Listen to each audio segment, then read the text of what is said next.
Jóvenes, vamos a continuar con este material de apoyo que les ofrecemos para la asignatura de endocrinología y en esta ocasión nos toca revisar un tema muy importante, como lo verán durante este tiempo, que es el de la expresión clínica y los índices bioquímicos que hoy utilizamos para diagnosticar la presencia de resistencia a la insulina.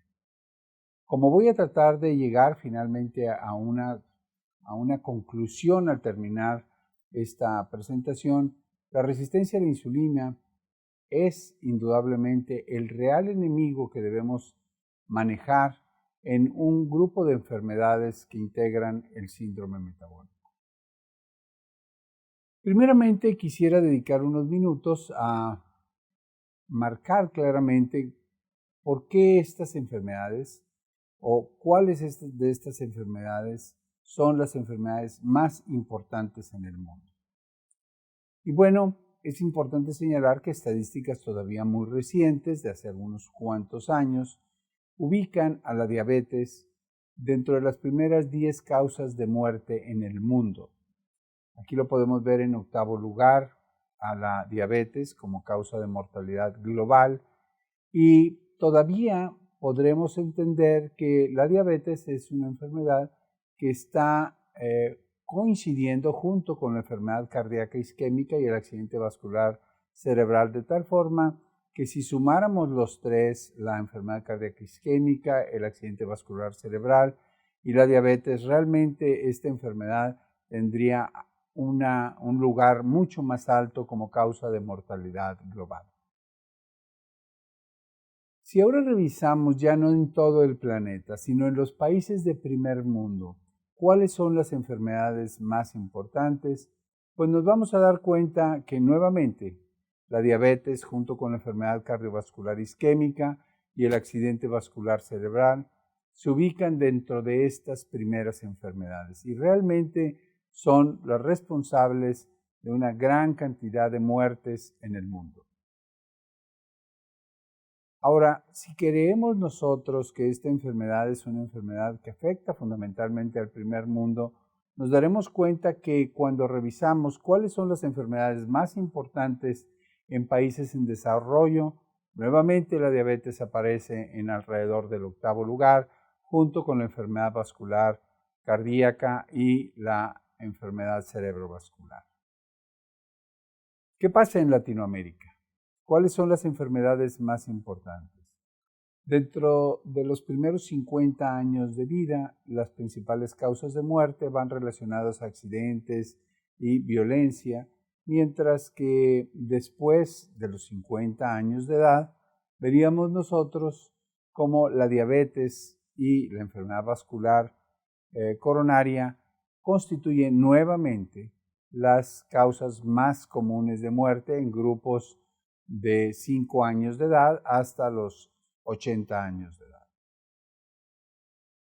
Pero veamos nuestro país. ¿Cuáles son las enfermedades más importantes en nuestro país? Nuevamente, llegamos a lo mismo. La diabetes es la causa número 1 de muerte y las enfermedades vasculares cardíacas constituyen la segunda causa de muerte. Nuevamente vemos cómo lo que está ocurriendo en el planeta es lo que ocurre en el primer mundo, es lo que ocurre en el tercer mundo, es lo que ocurre en Latinoamérica, es lo que ocurre también en nuestro país. ¿Y qué pasa si nos venimos a nuestro estado? ¿Qué pasa en Nuevo León? La diabetes es la tercera causa de muerte. Y nuevamente, la primera causa es la cardiopatía isquémica, en la cual la diabetes tiene una alta asociación o está implicado en su fisiopatología. ¿Qué está ocurriendo en el mundo? ¿Qué se planea que va a ocurrir en el mundo? Bueno, vemos cómo en todas las regiones del mundo la diabetes está incrementando. Se espera un incremento de alrededor de un 35%, en Norteamérica de alrededor de un 62%, en América del Sur. Y bueno, vemos otras regiones como podrían ser en un momento la región de la India, en donde se espera un incremento de un 84%, o en la parte central y sur de África, en donde se espera un incremento de un 156%. Todo esto como consecuencia de situaciones relacionadas con el ambiente, el entorno, la genética y los cambios de alimentación, de actividad física. ¿Por qué decimos que estas enfermedades entonces son importantes? Bueno, estas enfermedades son importantes por muy diversas razones. Ya dijimos que definitivamente tienen un gran impacto en mortalidad, pero también tienen un gran impacto en morbilidad a través de sus complicaciones crónicas y agudas de estas enfermedades. También son importantes por el costo que implica para los sistemas de salud en cualquier país en el mundo, también por ausentismo laboral, por incapacidad laboral o por discapacidad funcional no laboral. Pero también son importantes estas enfermedades porque están incrementando su prevalencia, está incrementando cada vez más el número de casos que tenemos en el mundo y no eran un problema estas enfermedades hace 30, 40 años. Hemos visto un incremento muy sustancial en la incidencia de estos padecimientos a factores que ya comentaba anteriormente y que tienen que ver con nuestro entorno. Estas enfermedades también son importantes porque afectan con gran intensidad a toda la población, a hombres, a mujeres, a adultos, a niños, adolescentes, a todos los grupos de población y todas las regiones del mundo. ¿Cuál sería la consecuencia si no actuamos sobre estas enfermedades, sobre estos padecimientos? Bueno, lo primero a entender es de que tendríamos una sociedad joven y adulta enferma de padecimientos como diabetes, hipertensión, dislipidemia, enfermedad cardiovascular. Tendríamos una sociedad adulta que sería menos productiva físicamente y también intelectualmente. Tendríamos una sociedad enferma que requiere un mucho mayor presupuesto para la atención tanto de sus padecimientos como de sus complicaciones. Y finalmente un aspecto que no podemos tampoco encubrir y que es el impacto sociológico que tiene sobre la población de que el papá o la mamá estén enfermos de estos padecimientos. ¿Qué estamos haciendo para enfrentar este gran problema? La verdad es de que estamos haciendo lo mismo que hace 20, 30 o probablemente 40 años.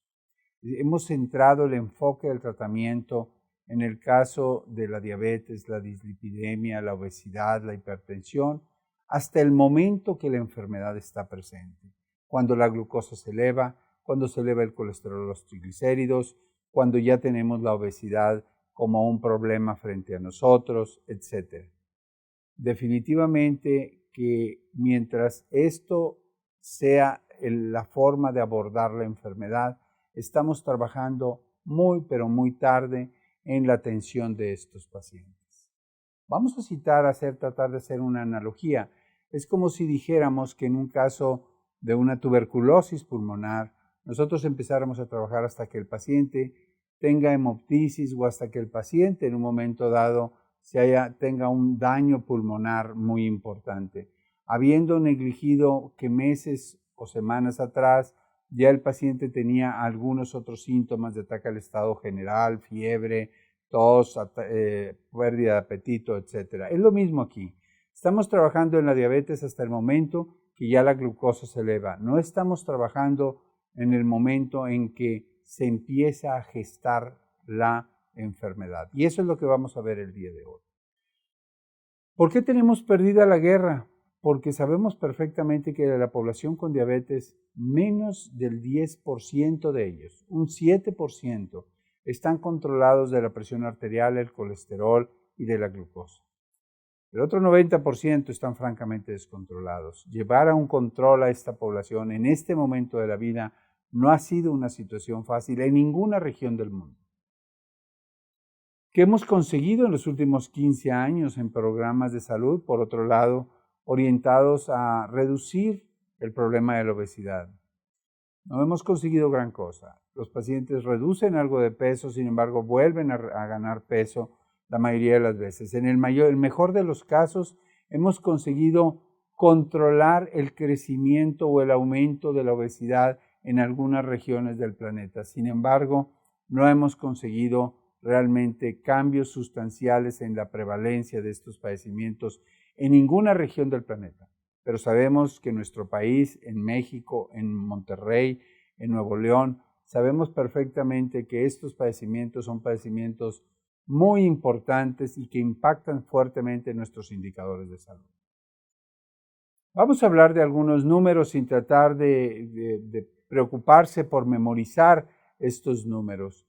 Fíjense, hoy en el planeta tenemos 415 millones de personas con diabetes y esperamos que tan solo dentro de 10 años más ya esta cantidad se vaya a 640 millones de personas con diabetes. Tan solo en Latinoamérica 44 millones de personas tienen diabetes y esperamos que para dentro de 20 años ya esta cifra haya incrementado con 20 millones más a 60 millones de personas con diabetes en la región de Latinoamérica. Imaginemos nada más lo que significan estas cifras que les voy a decir. Cada 2 horas, 5 personas en el mundo mueren como consecuencia de las complicaciones de la diabetes.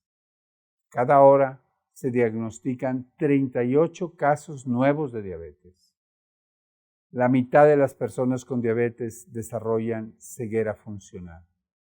1 de cada 6 personas con diabetes requiere manejo dialítico o desarrolla finalmente insuficiencia renal. Son problemas realmente que impactan muy fuertemente en nuestra sociedad desde el punto de vista de morbilidad y también de mortalidad. En México, la diabetes ocupa al compararnos con el resto del mundo, ocupamos el 6º lugar en diabetes. Tenemos 12 millones de mexicanos con este padecimiento y esperamos que en 20 años más esta cifra prácticamente se vaya al doble, a 20 o 21 millones de personas con este padecimiento. Tenemos cerca de medio millón de personas que se agregan a la lista de personas con diabetes cada año y 70,000 personas. Ya desde hace muchos años sabemos, es una estadística ya no muy nueva, pero al menos 70,000 a 100,000 personas con diabetes fallecen anualmente. Más o menos la mitad de ellos son en género masculino y en género femenino. Y bueno, imaginémonos, en la etapa más productiva intelectual y físicamente, tenemos que casi 80% de la población tiene este padecimiento. Hay que reconocer también un dato que es preocupante y es que la mitad de las personas con diabetes ni siquiera saben que tienen diabetes. Y eso fueron estadísticas incluso encontrados aquí en nuestro estado. Solo 50% de la población con diabetes sabe tener este padecimiento.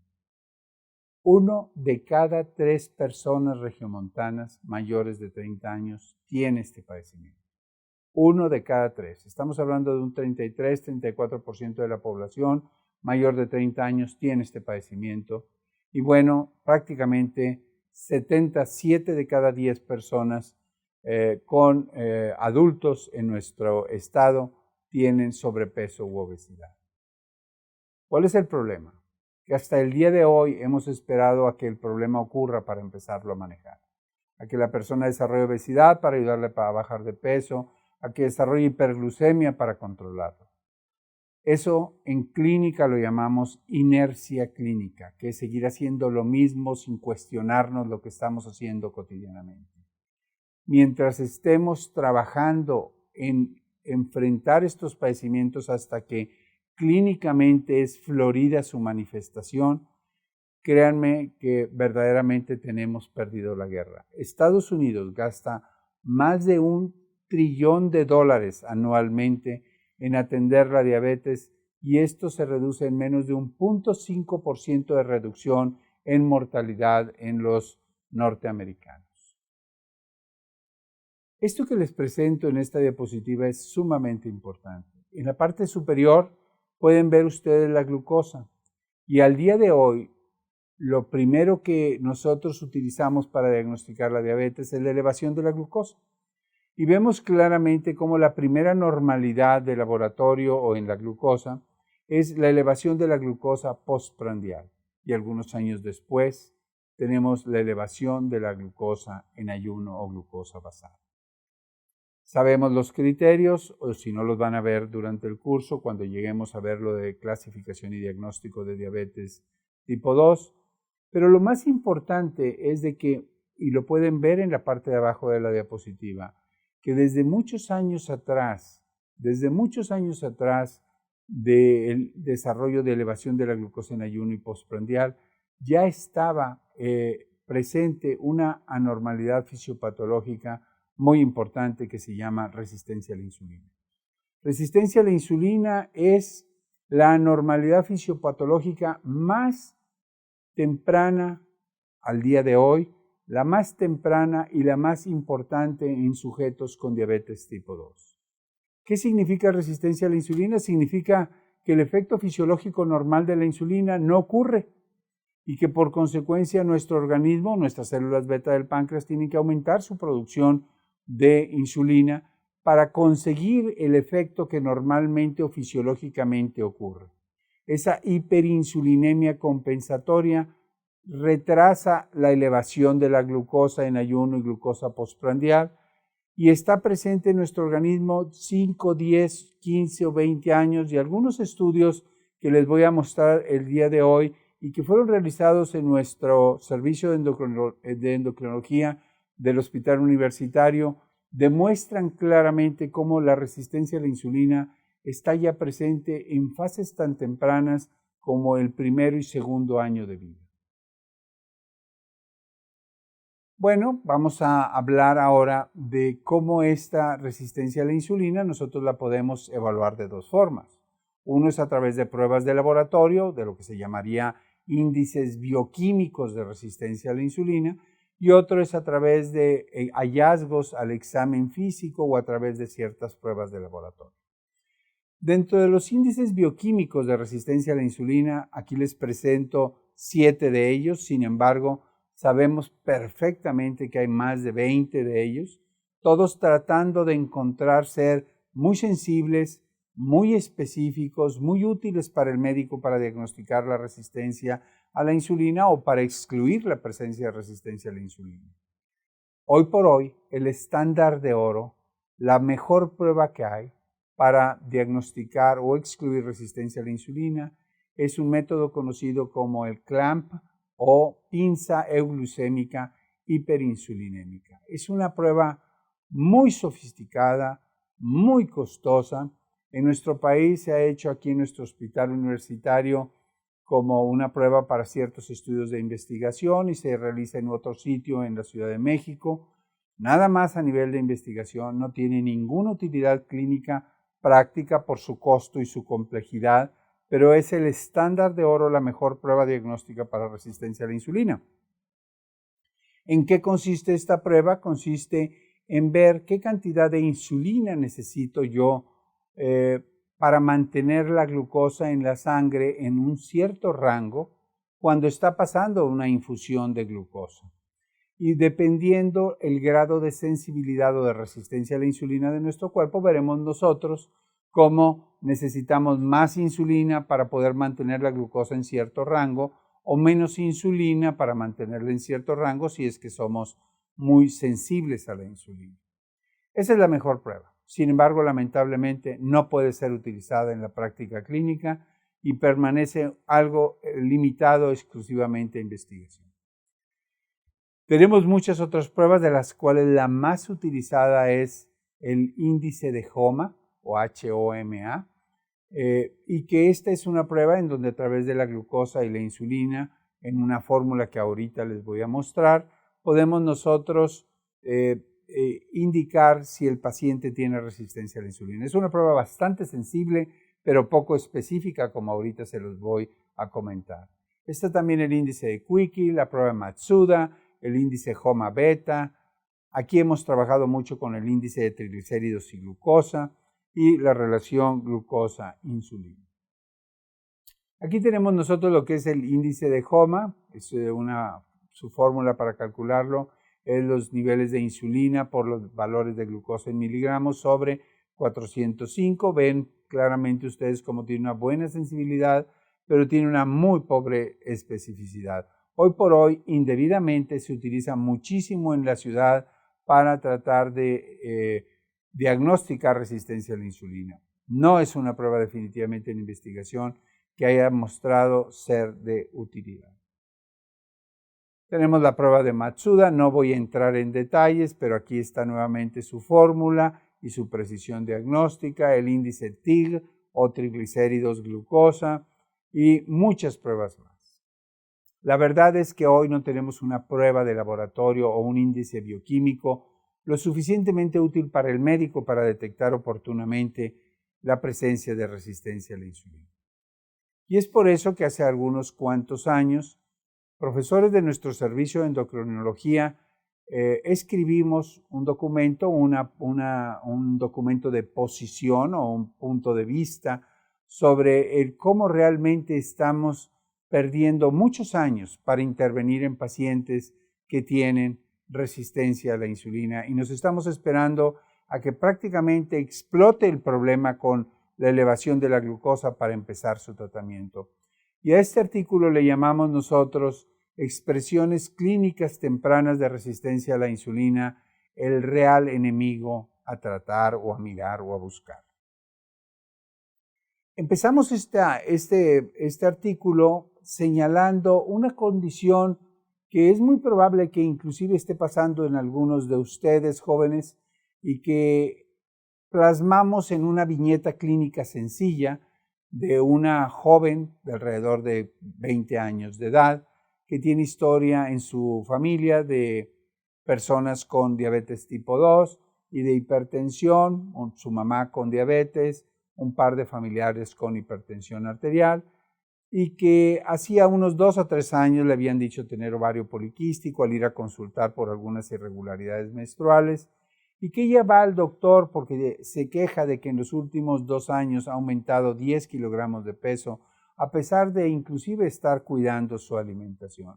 Este es un escenario de lo más común que puedo yo ver en mi práctica clínica todos los días y que lo vemos desde un médico de primer contacto hasta un médico internista, un endocrinólogo y en muchos otros escenarios de un ginecólogo viendo a alguna joven con irregularidades menstruales. Además de tener irregularidades menstruales, esta joven menciona que ha tenido un oscurecimiento de la piel en sus axilas y en los nudillos, en sus articulaciones interfalángicas en sus manos.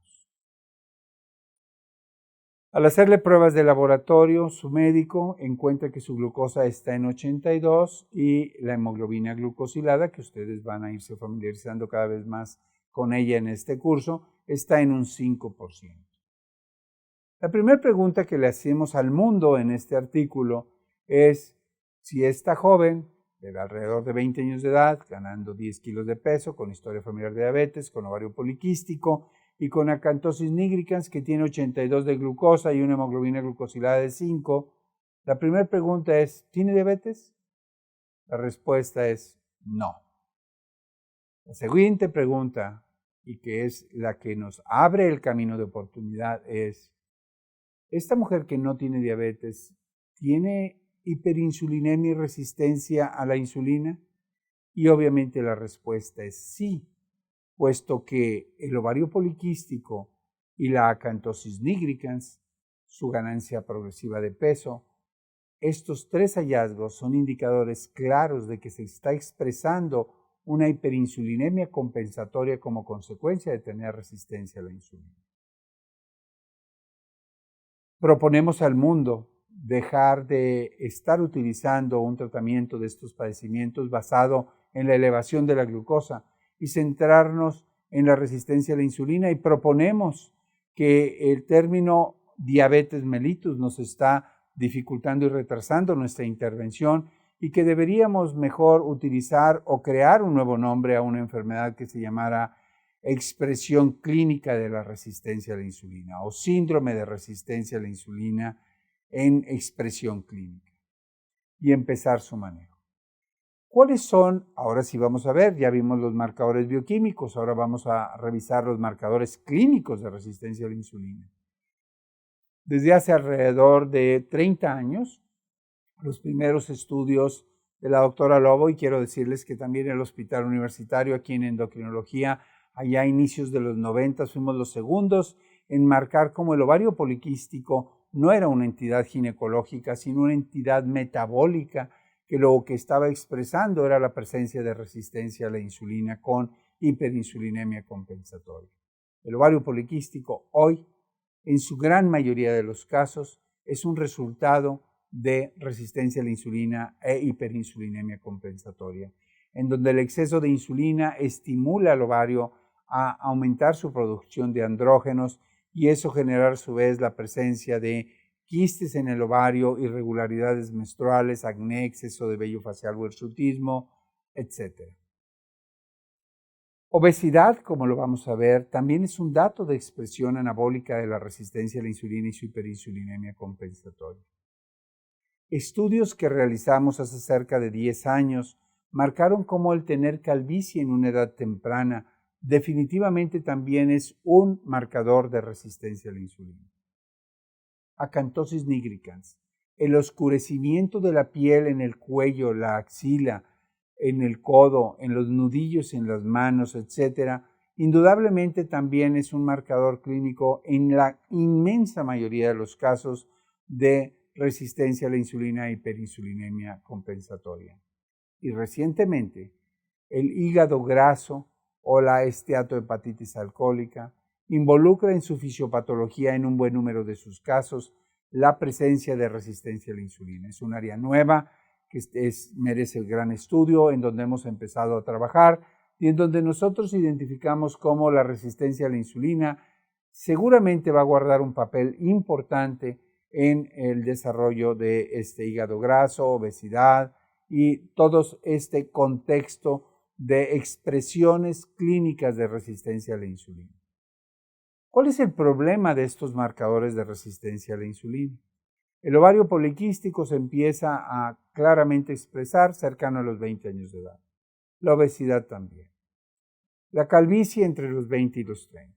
El NASH alrededor de los 20. Pero la acantosis nigricans pudiera estar ocurriendo desde etapas más tempranas en la vida. Y es por eso que hace algunos cuantos años empezamos a trabajar sobre la acantosis nigricans junto con el servicio de dermatología, con la doctora Minerva Gómez, para identificar si este signo clínico nos podría ser útil para seleccionar poblaciones de alto riesgo de desarrollar obesidad, diabetes, dislipidemia, hipertensión, etc. Ya les he comentado hasta ahorita que la presencia de ovarios poliquísticos en un ultrasonido definitivamente indiscutiblemente es un marcador de resistencia a la insulina. Sabemos que la presencia de obesidad, particularmente lo que se conoce como obesidad androide o en manzana, o una obesidad que está localizada sobre la región del tórax y el abdomen, es un tipo o un patrón o una antropometría de obesidad relacionada indiscutiblemente a resistencia a la insulina, a diferencia de la obesidad ginecoide o obesidad en pera, obesidad que se marca fundamentalmente con un depósito de grasa sobre la región de los glúteos y los muslos, en donde es un patrón de obesidad más relacionado con problemas mecánicos a estar relacionada con problemas metabólicos. Entonces, obesidad con una cintura mayor de 90 centímetros, indiscutiblemente en el varón, 80 centímetros en la mujer, es indiscutiblemente un parámetro que ya nos sugiere una antropometría o un patrón de distribución de grasa androide con un alto riesgo de resistencia a la insulina. Aquí pueden ver este estudio que publicamos en el año 2009 y en donde pudimos demostrar un grupo de profesores del servicio de endocrinología y de dermatología cómo la calvicie o la alopecia androgenética es un marcador clínico de resistencia a la insulina en jóvenes masculinos, obviamente. Y aquí podemos ver un ejemplo en donde este es un grado 3, 4 de alopecia androgenética. Aquí hay toda una clasificación de lo que es la calvicie o la alopecia androgenética, y en donde claramente hace una década señalamos cómo la identificación de alopecia androgenética en un varón joven de menos de 30 años debe despertarnos la posibilidad clínica de estar ante un caso de resistencia a la insulina y por consecuencia a la expresión clínica o al riesgo de padecer hipertensión, diabetes y dislipidemia décadas después en la vida. Esto ya lo señalamos nuestro grupo de profesores hace una década aproximadamente. Les decía que acantosis nigricans para nosotros ha resultado una pasión estarla investigando en los últimos años. Y en nuestro primer estudio fue un estudio que fue motivo de la tesis doctoral de la doctora Minerva Gómez, y en donde lo que nosotros tratamos de estudiar primero era cuál era la prevalencia de acantosis nigricans, de acantosis nigricans en una población joven latinoamericana. ¿Dónde estaban ubicados, cuáles eran los sitios en donde más ocurría esta acantosis nigricans?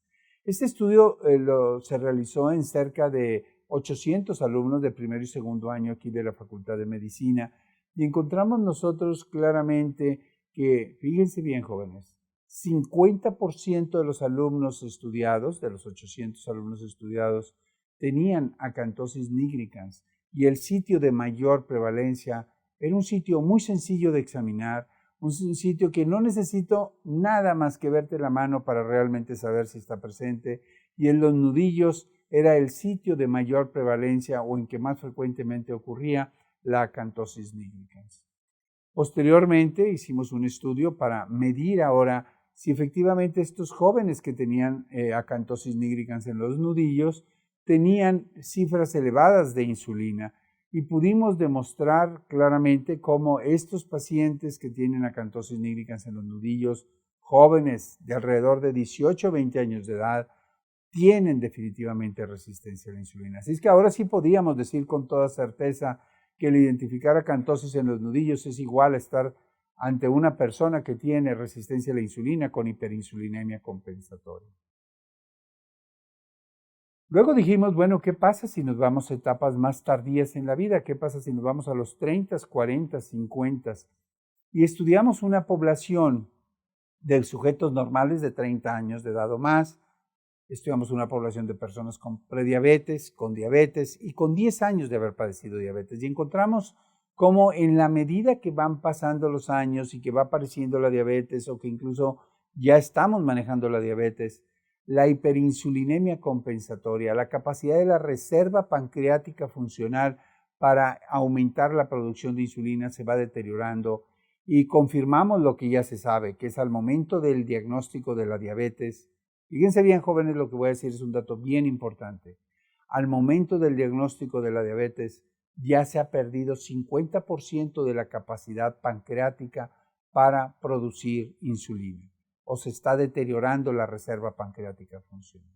Este fue un estudio realizado por el doctor Neri Álvarez y bueno, ahora lo que nos preguntamos fue, bueno, ya sabemos qué pasa a los 20, ya sabemos qué pasa a los 30, 40, 50.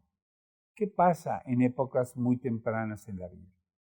Y bueno, aquí el doctor René Rodríguez, profesor de nuestro servicio de endocrinología, todo este grupo que hemos estado trabajando desde hace años, nos fuimos a revisar qué ocurría entre los 9 meses y 2 años de edad en una población de infantes sanos que llegaban a la consulta de niño sano en el servicio de pediatría o departamento de pediatría del hospital universitario. ¿Y qué encontramos? Encontramos que 20% de los niños sanos en cuanto a su clínica de niño sano, que llegan a buscar, vienen a sus esquemas de vacunación, a su control de crecimiento y desarrollo, encontramos que 20% de estos niños tienen acantosis nigricans e hiperinsulinemia compensatoria. Eso significa que desde etapas muy tempranas en la vida, incluso la gran mayoría de todos estos niños, por no decirles que casi el 100% de estos niños entre 9 meses y 2 años de edad, eran niños con un peso normal, sin sobrepeso y sin obesidad.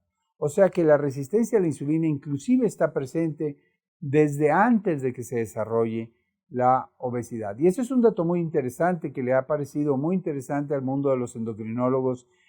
Siempre pensamos nosotros que la resistencia a la insulina venía después de la obesidad y nuestros estudios hoy empiezan a encontrar cómo la resistencia a la insulina, la hiperinsulinemia compensatoria, pudiera ser, no lo podemos totalmente asegurar, pero es muy probable que sea la responsable del desarrollo de obesidad y no una consecuencia.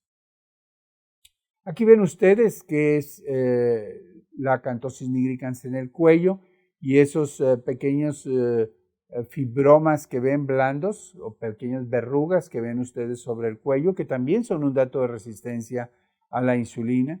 Ven claramente sobre el cuello como una gamuza oscura que a veces es interpretada como que estuviera sucio el cuello o sucia la axila y que realmente no es eso. Lo que estamos hablando es de acantosis nigricans. Y esto puede estar en la región de la nuca, como lo ven en esta joven, en la región del cervical posterior. Puede estar, aquí lo ven también nuevamente, una acantosis más pigmentada, más intensa. Puede estar en la axila, como lo pueden apreciar en este sitio, como esta área hiperpigmentada, hiperqueratósica en la región de la axila. Aquí lo ven en un caso muy severo de resistencia a la insulina, como está francamente engrosada la piel, está como una gamuza oscura. Y bueno, esto pertenece, lo pueden ver también en su cuello, a un caso extremo de resistencia a la insulina con hiperinsulinemia compensatoria, o este otro caso, aquí lo pueden ver bien claro, esa papilomatosis hiperqueratósica que corresponde a la acantosis nigricans. Puede ir al ombligo, puede ir a las rodillas, puede estar en los dedos, en los pies, puede estar en muchos sitios este oscurecimiento. Aquí lo vemos en las manos, y ya les dije, y vuelvo a señalar, para yo ver la axila, para yo ver el ombligo, yo necesito pedirle al paciente que se ponga una bata para poder examinarlo. Pero para ver las manos, solamente basta con tenerlo enfrente al paciente. De tal forma que la acantosis nigricans en los nudillos, la relevancia de nuestros estudios iniciales estriba en que es un signo clínico sencillo, barato, no cuesta más que saberlo, sin ningún riesgo, no invasivo y muy fácil de identificar, que no requiere ni un cuarto de exploración física para explorar al paciente y que lo podemos ver simplemente. Ustedes ahorita podrían checar si tienen o no acantosis nigricans en sus nudillos. Aquí vienen otros casos más, lo pueden ver claramente en esta joven y aquí lo pueden ver en grados diversos como la articulación interfalángica proximal en su extremo extensor. Lo podemos ver claramente cómo está marcado con la presencia de resistencia, de hiperqueratosis y de hiperpigmentación. Aquí lo pueden ver nuevamente también. El color de la piel tiene que transcurrir con un mismo tono, sin tener que ocurrir en ciertas áreas ese incremento en la pigmentación de la piel. Pero ¿qué pasa aquí? Este fue uno de nuestros primeros casos. Aquí podemos ver claramente hacia el lado derecho, en la parte alta, podemos ver claramente la mamá con acantosis nigricans en los nudillos, y en el centro de la pantalla pueden ver perfectamente los dedos del niño, un niño de menos de 2 años de edad, cómo tiene hiperpigmentación. Y lo podemos ver en todos estos casos. Pueden ver cómo hay hiperpigmentación de las articulaciones interfalángicas, de lo que conocemos como los nudillos en las manos, y esto es un dato de que ya estos niños están en resistencia a la insulina, en hiperinsulinemia compensatoria, en riesgo de desarrollar obesidad, y muchas décadas, 2, 3 décadas después o 4 en la vida, desarrollar complicaciones de esa resistencia a la insulina, como serían obesidad, diabetes, hipertensión, dislipidemia y muchos otros padecimientos más. Ahora estamos trabajando en hígado graso y podemos ver claramente en esta fotografía de este paciente que vamos a evaluar, ahorita lo van a ver, su elastografía hepática. Podemos ver claramente al poner él sus manos sobre su abdomen, claramente cómo tiene acantosis nigricans en sus nudillos, lo están viendo ahí. Y bueno, pueden ver en la región del centro, donde está el técnico, pueden ver claramente ustedes lo que es un FibroScan o un equipo de elastografía hepática para medir la capacidad elástica que tiene el hígado al ser sometido a una onda de vibración, que es ese transductor que sostiene en sus manos el técnico. Aquí lo podemos ver en otro caso, vemos claramente la pigmentación en los nudillos en alguien con obesidad también, y que definitivamente después esto lo graduamos nosotros y podemos ver la cantidad de grasa que tiene el hígado y la cantidad de fibrosis o de riesgo de desarrollar cirrosis en etapas más tardías en la vida. Hoy sabemos que en muy poco tiempo, hoy tenemos una gran epidemia de hígado graso, de esteatohepatitis no alcohólica y alcohólica, y por consecuencia en muy pocos años, tendremos una gran cantidad de personas con cirrosis hepática como consecuencia de una esteatohepatitis crónica. Aquí podemos ver cómo del lado izquierdo el 228 representa el contenido de grasa hepática y el 4.1 representa el grado de fibrosis. Esto es un estudio totalmente normal. Aquí vemos cómo el contenido de grasa está muy aumentado y el nivel de fibrosis es normal, pero ya está un poquito más elevado. El rango sería hasta alrededor de 7, 8. Este es un F3 aproximadamente. Y tenemos muy elevado su contenido de grasa. Pero aquí lo vemos como esta persona no tiene grasa, pero sí tiene ya un grado de fibrosis importante, tiene 11.9 de valor de fibrosis en su hígado. Aquí vemos nuevamente otro hígado graso sin gran cantidad de fibrosis. Aquí vemos nuevamente no hígado graso, pero sí fibrosis. De tal forma, jóvenes, que después de ver todas estas entidades, ovario poliquístico, ver obesidad, ver acantosis nigricans, ver lo que corresponde a hígado graso, puedo decirles con toda certeza que debiéramos dejar de esperarnos a que las personas desarrollen diabetes o elevación de la glucosa o hipertensión o dislipidemia y tratar de buscar en el examen físico o en la historia clínica del paciente hallazgos que nos sugieran que el paciente tiene expresión clínica de resistencia a la insulina a través de lo que ya les he comentado.